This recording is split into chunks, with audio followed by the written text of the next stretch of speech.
Guys ಈ ವಿಡಿಯೋದಲ್ಲಿ ನಿಮಗೆ ಕ್ಯಾಮ್ರಾ ಇಡೋದಕ್ಕೆ ಏನೇನು ಬಳಸ್ತೀವಿ ನಾವು, ದೊಡ್ಡ ದೊಡ್ಡ ಕ್ಯಾಮ್ರಾ ಆಗಿರ್ಬೋದು, ಚಿಕ್ಕ ಚಿಕ್ಕ ಕ್ಯಾಮ್ರಾ ಆಗಿರ್ಬೋದು, ನಾವೇನೇನು ಬಳಸ್ತೀವಿ, ಟ್ರೈಪಾಡ್ ಬಳಸ್ತೀವ, ಸ್ಲೈಡರ್ ಬಳಸ್ತೀವ, ಗಿಂಬಲ್ ಬಳಸ್ತೀವ, ಡ್ರೋನ್ ಬಳಸ್ತೀವ, ಇದನ್ನೆಲ್ಲ ಹೇಳ್ತಾ ಹೋಗ್ತೀನಿ ಸ್ಟೆಪ್ ಬೈ ಸ್ಟೆಪ್ಪು.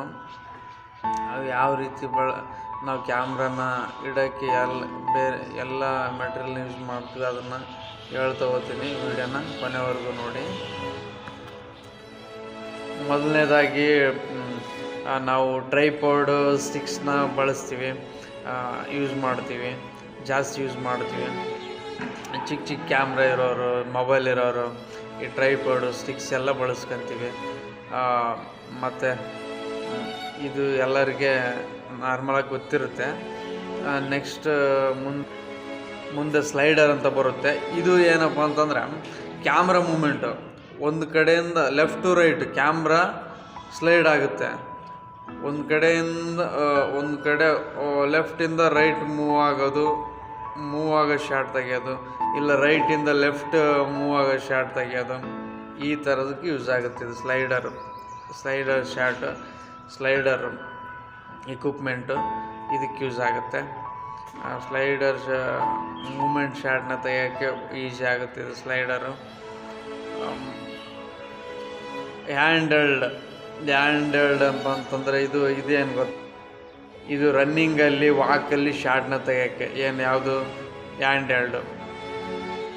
ಕೈಯಲ್ಲಿ ಹಿಡಿದ್ಬಿಟ್ಟು ರನ್ನಿಂಗಲ್ಲಿ ಶಾರ್ಟ್ ತೆಗಿಯೋದು, ವಾಕ್ ಮಾಡೋ ಟೈಮಲ್ಲಿ ಶಾರ್ಟ್ನ ಮಾಡೋದು, ಶಾರ್ಟ್ನ ತೆಗಿಯೋದು, ಇದಕ್ಕೆ ನಾವು ಹ್ಯಾಂಡಲ್ಡ್ನ ಬಳಸ್ತೀವಿ. ಮತ್ತು ಸ್ಟಡಿ ಕ್ಯಾಮ್ ಇದು ನಮ್ಮ ಮೂಮೆಂಟ್ ಶಾಟ್ ತೆಗಿಯೋಕ್ಕೆ ಬಳಸ್ತೀವಿ. ಅದೇ ರೀತಿ ಇನ್ನೂ ಇದ್ದಾವೆ, ಒನ್ ಬೈ ಒನ್ ಇದ್ದಾವೆ, ಅವೆಲ್ಲ ನಿಮಗೆ ಮುಂದೆ ಗೊತ್ತು. ಅದೇ ರೀತಿ ಎಲ್ಲ ಶಾಟ್ಗಳನ್ನ ತೆಗಿಯೋಕ್ಕೆ ಇನ್ನೂ ಬೇರೆ ಬೇರೆ ಎಲ್ಲ ಯೂಸ್ ಮಾಡ್ತೀವಿ, ಬೇರೆ ಇಕ್ವಿಪ್ಮೆಂಟ್ಸ್ಗಳನ್ನೆಲ್ಲ ಯೂಸ್ ಮಾಡ್ತೀವಿ. ಅದನ್ನು ನಾನು ಒಂದು ಫೋಟೋನ ಹೊಡೆದು ಹಾಕಿದ್ದೀನಿ ಸ್ಕ್ರೀನ್ ಮೇಲೆ, ಅದನ್ನು ನೋಡಿ ನಿಮ್ಗೆ ಇನ್ನೂ ಗೊತ್ತಾಗುತ್ತೆ ಅದು ಹೆಂಗಂತ ಗೊತ್ತಾಗುತ್ತೆ.